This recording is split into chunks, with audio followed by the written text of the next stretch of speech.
একজন মানুষ যিনি যুক্তি আর প্রমাণ দিয়ে কোটি কোটি মানুষকে ইসলাম বুঝিয়েছেন, যিনি অমুসলিমদের মনেও জাগিয়েছেন সত্যের আলো, তিনি হলেন ডক্টর জাকির নায়েক। ডক্টর জাকির নায়েক 1965 সালে ভারতে মুম্বাই শহরে জন্মগ্রহণ করেন। শুরুতে তিনি ছিলেন একজন ডাক্তার, কিন্তু চিকিৎসা পেশা ছেড়ে দেন আল্লাহর দাওয়াতের জন্য। 1991 সালে তিনি প্রতিষ্ঠান করেন ইসলামিক রিসার্চ ফাউন্ডেশন।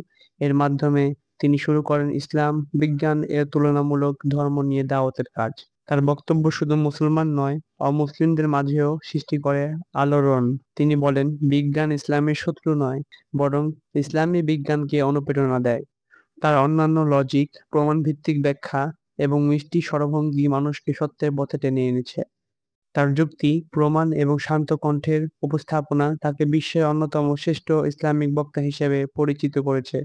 অনেকে বলেন, he is the voice of logic in the modern Islamic world. বর্তমানে তিনি মালয়েশিয়া অবস্থান করছেন, কিন্তু তার দাওয়াত পৌঁছে গেছে পৃথিবীর এক প্রান্ত থেকে আরেক প্রান্ত।